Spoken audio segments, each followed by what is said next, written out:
Ne glede na vsa ta dejstva, ki sem vam jih ravno kar navedel, sem danes zjutraj predsedniku vlade poslal pismo z naslednjo vsebino.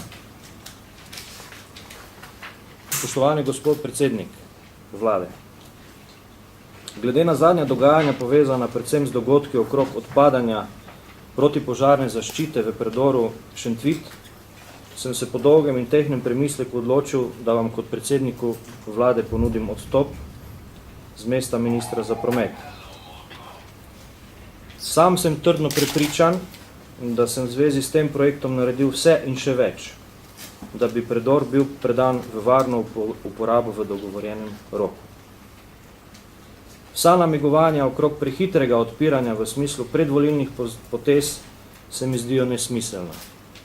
Moje delo je bilo ves čas ciljno naravnano in eden od mojih ključnih ciljev je bil odpiranje predora v dogovorjenem pogodbenem roku in seveda v okviru dogovorjene pogodbene cene. Roki za odpiranje tega predora pa so bili, kot verjetno veste, postavljeni že pred mojim prihodom. Sam si drugačnega dela ne znam predstavljati in sam drugače niti ne znam delati. Vkolikor bi to delo moral opraviti še enkrat, bi ponovno od vseh vpletenih zahteval, da se projekt konča v dogovorjenih rokih in za dogovorjeno ceno. Glede na moja osebna razmišljanja in glede na moje osebne vrednote se čutim dolžnega, da naredim to potezo in vam ponudim odstop. Vas, spoštovani gospod predsednik vlade, pa naprošam, da me o vaših razmišljanjih glede moje geste obvestite. Vsekakor vam zagotavljam, da bom do vaše odločitve delal tako vestno in odgovorno, kot sem to počel tudi do sedaj. Pa tu je konec pisma. Seveda bo sedaj veliko polemik okrog predvsem inštituta, kakorkoli bi rekel, ponudbe odstopa.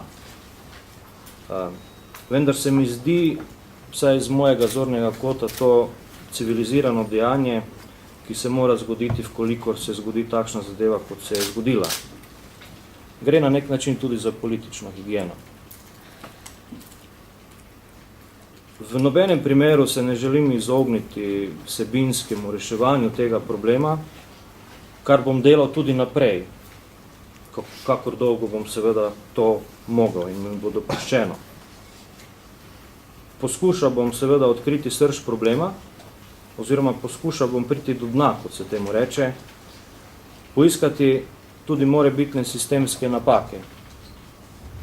Predvsem zaradi tega, da se prepreči takšne dogodke v prihodnosti. Ne gre tudi za to, da bi si kupoval kakršnekoli odpustke, ampak gre predvsem za moje osebno razmišljanje in za moje osebne vrednote, katerim sem vse skozi sledil tudi za časa mojega ministrovanja. Prav tako vas moram obvestiti, da sem pred dobrima 2 urama dobil na mizo pismo celotne uprave Darsa, ki prav tako ponuja odstop v celoti. Sam bom v zvezi s tem in z ukrepanjem zoper upravo Darsa počakal do obravnave strani predsednika vlade zahtevanega poročila o dogodkih v predoru Šentvid, ki se že pripravlja strani Darsa in bo obravnavana na naslednji seji vlade predvidoma v četrtek naslednji teden. Zakaj bom počakal za tem? Predvsem zaradi tega, ker se sedaj ob vseh teh,